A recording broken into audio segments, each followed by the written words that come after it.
Pereira versus Adesanya where are we at, guys? 13? 15, 20, 20?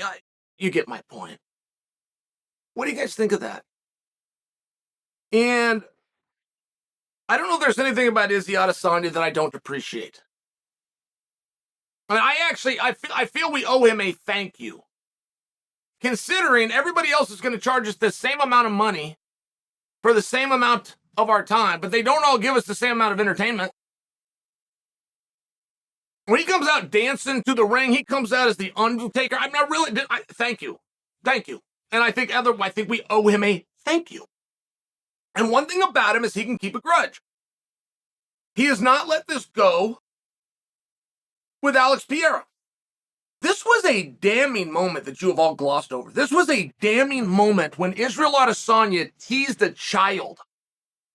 He made fun of a child. You're not coming back from that. Your sponsors are done. It's a big deal. Well, unless, of course, if you admit it and say you were glad that you did it, said that, yeah, it was petty, but he had done this to me many years ago, then all of a sudden, no one ever even talks about it again. I mean, this is how good Izzy is. Oh, and by the way, that's how real the grudge is. So now Pierre is in a weird spot. Because Pierre would like that fight. Or he would like to move on with his life and not even have to deal with Izzy again. But he doesn't know how to do it. He doesn't quite know how to operate that. And Izzy picks up, so he likes to pick a little bit back. Then every now and then, Pierre will put a little bit of an olive branch down. Hey, we're part of each other's past, and I'm better because of him, and he's better because of me. Like, he'll do something like that, just hoping that Izzy picks up on it and goes, yeah, man, right on. Bygones are bygones. But Izzy never does it.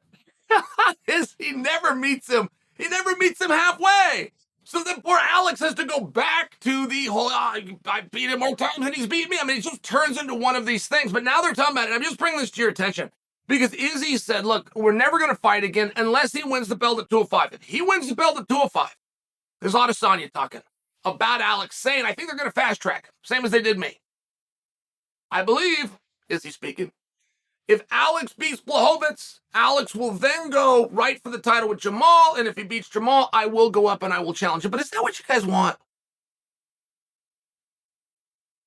Would that be a cool thing? And I will tell you now, even though Israel Adesanya has picked all of his own opponents and he has steered his career better than anybody in the organization's history, he's not getting that fight. And the problem with that fight, aside from the fact of just simply how many times are we going to do it? And if they go out and fight, what are they fighting for? Okay, the title. Well, they fought for titles multiple times. Oh, it's a 205-pound title? Okay, great. Who's supposed to know that? Who here knows that? Oh, 15% of the hardcore fans? Okay, great. Well, is that meaningfully different? No, it's basically the same thing. Okay, why are we doing this? Are we doing it to even the score? Let Izzy go out, man. Izzy gets a little bit closer. Now the score's even because your math is off, and it wouldn't be even, and you'd have to do it again, and it would have to go opposite. I mean, right? It's a mess. It's a mess. And why you couldn't tell me a light heavyweight fight that you'd rather see. Why you couldn't even come close to telling me a light heavyweight fight that you'd rather see than Izzy versus Pierre. Problem. We have got to stop to a screeching halt. We have to stop guys from going up and keeping a belt down here. And I will be very curious. Volkanovski is going to have to burn some calories with Uriah Rodriguez, but set that aside and let's say he does get his hand raised.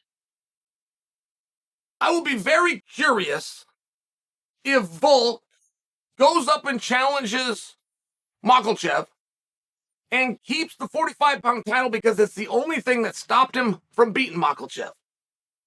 The only thing that prevented him was keeping that belt and going up. And Israel Adesanya is in a very similar spot.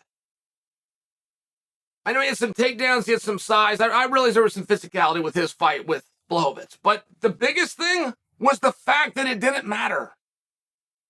If I win tonight, I'm the world champion when I wake up tomorrow. If I lose tonight, I'm the world champion when I wake up tomorrow.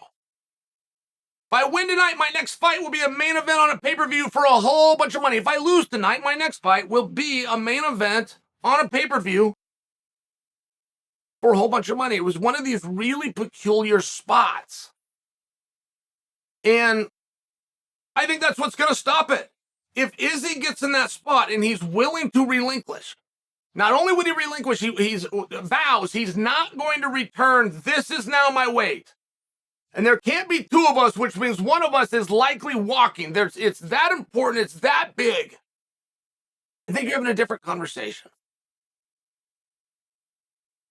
And though that fight would be very appealing. I mean, that fight's just going to work, right? Particularly at 205. I mean, it's just that fight's just going to work. Izzy's going to build that bigger than hell like he already is. He's trying to not build it, and it's one of those things. It's one of those things. But if you're going to take that risk and you're going to go up, I'm going to push back. And I'm going to say, I know you want the story told that way. You want the story told that you're taking a risk and you're going up. But the reality is you've got some real comforts and some real protections. That's the real reality. There's a lot on the opponent who's got to take on a smaller guy, but there's not a lot on you. And until you're ready to burn your ships, I would like to see a bit more resistance given to the idea that a smaller guy can move up.